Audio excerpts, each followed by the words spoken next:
Halo teman-teman, kali ini saya akan membahas sebuah fenomena yang cukup menarik sekaligus mengkhawatirkan, yaitu meningkatnya angka golput atau golongan putih, terutama di kalangan generasi. Mengapa ini penting? Karena gadget merupakan kelompok pemilih terbesar pada pemilu 2024. Artinya mereka punya potensi besar untuk menentukan arah bangsa. Tetapi kenyataannya tidak sedikit dari mereka yang justru memilih untuk tidak menyuarakan hak suaranya.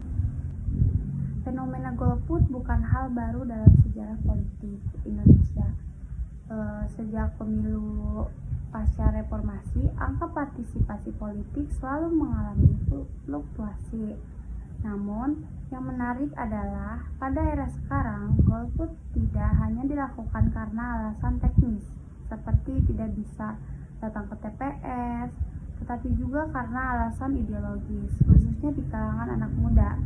Generasi Z dikenal sebagai generasi kritis yang melek teknologis dan aktif di media sosial. Tetapi ironisnya, meski aktif menyuarakan pendapat di ruangan digital, ketika sampai pada pemilu, sebagian memilih diam dan tidak datang ke bilik suara. Kalau kita lihat lebih dalam, ada beberapa faktor utama penyebab golput di kalangan generasi Gen Z. Pertama itu apatisme politik. Banyak Gen Z masih merasa bahwa politik tidak pernah benar-benar menyentuh kehidupan mereka.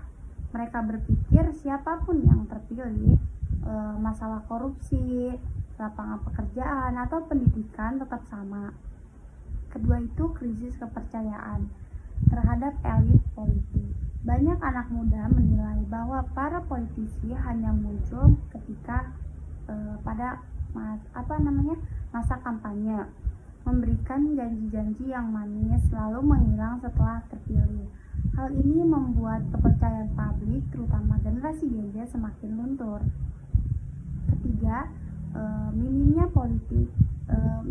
literasi politik. Meski mereka rajin bermain media sosial, tidak semua generasi Gen Z paham cara kerja sistem politik, aturan pemilu, atau bahkan penting dari satu suara. Tidak jarang mereka hanya tidak mengikuti tren atau opini mayoritas tanpa analisis yang matang. Yang keempat itu faktor teknis dan administratif. Banyak pemilih muda adalah mahasiswa atau perantauan yang tinggal jauh dari domisili asalnya. Ketika mereka tidak sempat mengurus administrasi pindah memilih gitu, akhirnya mereka memutuskan untuk golput. Jadi bisa disimpulkan bahwa fenomena golput di kalangan generasi Gen Z adalah kombinasi dari faktor psikologis, sosial, politik, hingga administratif. Golput memang bukan tindak pidana. Ini sah-sah saja secara hukum. Namun jika semakin banyak anak muda golput, legitimasi pemilu bisa terganggu. Pemerintah yang terpilih dianggap tidak mewakili hak suara mayoritas rakyat, melainkan hanya suara dari sebagian kecil masyarakat. Selain itu, golput justru membuka ruang bagi kelompok lama atau elit politik tradisional untuk tetap berkuasa, karena ketika anak muda memilih diam, maka suara mereka akan hilang dan arah politik akan tetap ditentukan oleh kelompok yang aktif memilih. Lalu solusi apa yang bisa dilakukan? Yang pertama, perlu adanya pendidikan politik yang lebih sistematis, bukan hanya sekadar sosialisasi menjelang pemilu, tapi pembelajaran politik sejak dini, misalnya itu melalui kurikulum atau kegiatan kampus. Kedua itu transparansi, akuntabilitas dan dari elit politik harus ditingkatkan lagi. Anak muda akan lebih percaya jika politisi benar-benar terbuka soal program, dana, dan komitmennya. Selanjutnya yang ketiga itu inovasi.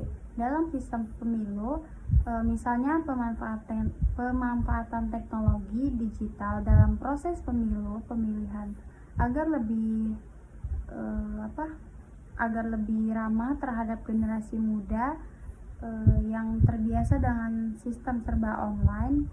Keempat itu peran sosial media perlu dimanfaatkan lebih maksimal, bukan hanya sebagai ruang kampanye, tetapi juga ruang pendidikan politik yang kreatif dan mudah dipahami. Teman-teman, fenomena golput di kalangan generasi Gen Z adalah masalah serius yang tidak bisa dianggap sepele. Golput bukan sekedar pilihan individu, tetapi juga mencerminkan adanya krisis kepercayaan terhadap sistem politik kita. Tugas kita sebagai generasi muda adalah mengubah apatisme menjadi partisipasi, mengubah ketidakpercayaan menjadi kontrol sosial yang kritis, dan mengubah golput menjadi suara nyata untuk demokrasi. Sekian dari saya, semoga bermanfaat. Terima kasih. Wassalamualaikum warahmatullahi wabarakatuh.